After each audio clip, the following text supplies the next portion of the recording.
Maintenant, on passe à Hébreux chapitre 7. Le fameux Hébreux chapitre 7. Oh Seigneur, aide-nous.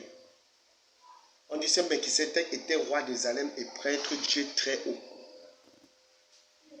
Il est allé à la rencontre d'Abraham. Lorsque celui-ci revenait de la défaite infligée au roi, il a béni. Abraham lui a donné la dîme de tout, d'après la signification de son nom. Melchisédek est d'abord roi de justice, ensuite il est roi de Salem, c'est-à-dire roi de paix. On ne lui connaît ni père, ni mère, ni généalogie, ni commencement de jour, ni fin de vie, mais rendu semblable au Fils de Dieu, il reste prêtre pour toujours. Comprenons le français de la parole de Dieu tranquillement. On dit que Nebuchadnezzar a été rendu semblable au Fils de Dieu. Et il reste prêtre pour toujours. Si Nebuchadnezzar est rendu semblable au Fils de Dieu, et que le Fils de Dieu lui-même est descendu sur la terre, il est crucifié, mort, enterré. Il a dit tout ce qu'il a dit auparavant, qu'il est venu pour accomplir la loi cérémonielle dans laquelle les dîmes se trouvent. Oui, et qui n'est pas venu abolir la loi morale. Est-ce que ça veut donc alors dire qu'on doit encore donner la dîme donc à ce Melchisédek? Toi-même, tu as la réponse à la question là pour vous. On dit que il y a une chose qu'on parle de Melchisédek ici. C'est l'une des manifestations de Jésus-Christ dans l'Ancien Testament. D'où j'appelle ça les théophanies. Manifestation de Jésus dans l'Ancien Testament, il y en a comme ça plusieurs. Comme dans le livre de Daniel, celui qui apparaît dans le feu. Tu vois un peu, ce sont ces manifestations, comme par exemple dans le livre de Josué. Celui qui apparaît devant Josué, qui manifeste devant Jésus, le chef de l'armée de l'Éternel, il dit, qui es-tu? Es-tu des nôtres ou tu es pour nos ennemis? Il dit, chef de l'armée de l'Éternel. Josué se met à genoux pour l'adorer. On n'adore pas l'ange. On ne se met pas à genoux devant l'ange pour l'adorer. Rappelle-toi l'histoire de Samson avec son père. J'oublie même encore le nom de son papa. Là où il offre le sacrifice et le sacrifice monte dans la fumée. Il voit l'ange qui ancre dans la fumée du sacrifice. C'est la manifestation de Jésus là-bas. Et il adore. Tu vois, il y a bon nombre dans un peu comme Abraham quand il voit les trois hommes. Il dit Adonai. Que signifie Adonai? C'est Jésus-Christ qui se révèle dans l'Ancien Testament, frère. C'est trop puissant. Moïse est dans le buisson, celui qui se révèle au buisson, Adam. Il dit, tu es qui? Afin que je parle à Israël, que tu vas parler. Qui es-tu? Quel est ton nom? Il dit, je suis celui qui suis. Ehyeh, Acha, Ehyeh. En hébreu. Hein? Je suis celui qui est, qui était et qui vient. Celui qui est, qui était et qui sera. Quand tu lis le livre d'Apocalypse, qu'est-ce que Jésus-Christ dit là-bas à Jean? Quand il se révèle à Jean. Celui qui est, qui était et qui vient, le Tout-Puissant. Tu vois ça? C'est de Jésus dont on parle, frère.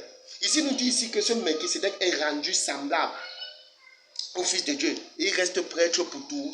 Il reste prêtre pour toujours. On dit, rappelez quelle est la grandeur de ce personnage, puisque le patriarche Abraham lui a donné même la dîme de son butin. Il a donné même le 10e de son butin. Regarde, on dit ici qu'Abraham a donné le 10e de son butin. Le butin de guerre. Abraham est rentré de la défaite des rois. Et il a donné le 1/10. Parce que les pasteurs disent qu'il a donné le 1/10 de ses biens. C'est faux. C'est pas ce que la Bible dit. La Bible dit qu'il a donné le 1/10 du butin de guerre qu'il est rentré avec. C'est pas le butin et ses biens.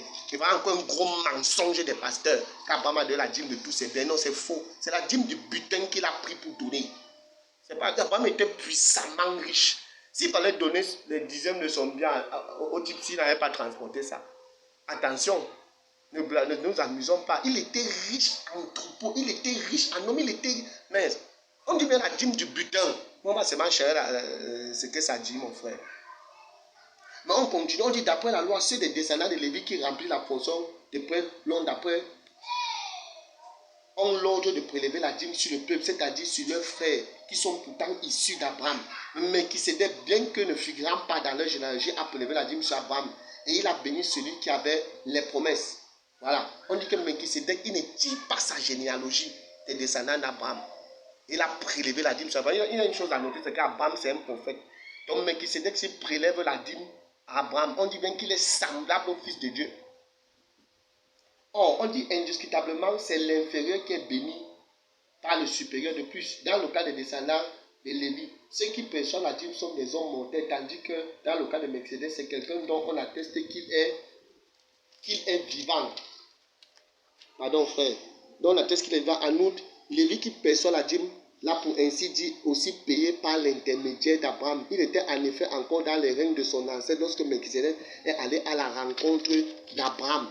Donc, je comprends les pasteurs. Donc, comment on dit que Melchizedek est encore vivant? D'après eux, ils payent la dîme à Melchizedek. Parce que Melchizedek est encore vivant. Maintenant, la question se pose alors. Qui t'a demandé de payer la dîme à Melchizedek?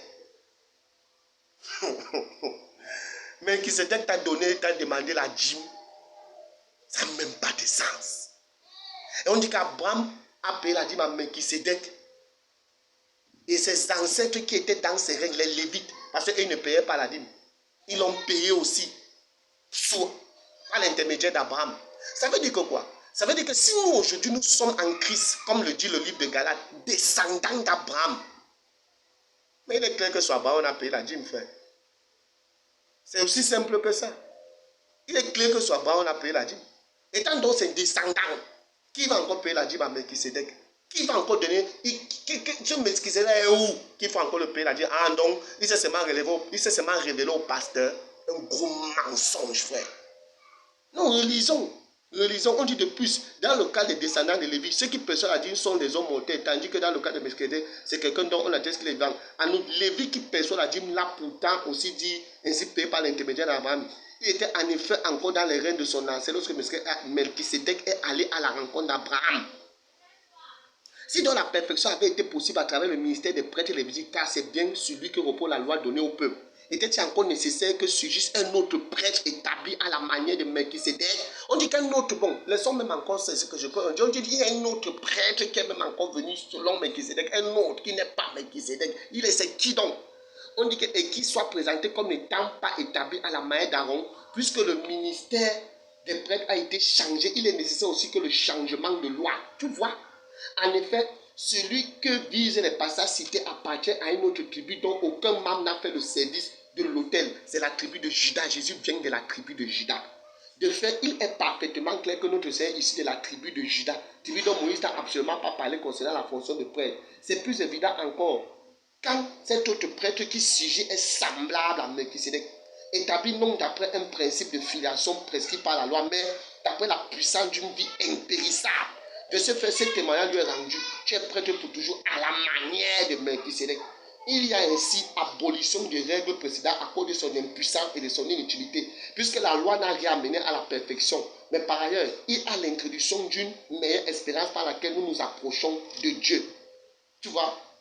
Ça veut dire ici que la sacrificature de Melchizedek, si on peut appeler ça comme ça, le sacerdoce de Melchizedek est remplacé par celui dont on déclare sacrificateur, qui est Jésus-Christ, qui n'est pas issu de la tribu de Lévi, mais de la tribu de Juda. Et Jésus n'a jamais demandé la dîme à personne. Mais il est venu accomplir la loi cérémonielle. Et par son Saint-Esprit, il a dit à l'apôtre Paul d'enseigner, de donner librement, sans contrainte. Et même s'il faut donner même la dîme là enseigne qu'on doit la donner comment? Deutéronome chapitre 14, en la mangeant chaque année et attendre la 3e année pour la donner au niveau sacrificateur. Maintenant, on n'est plus sous cette dispensation. On est dans la grâce. Donc, ce n'est plus d'actualité.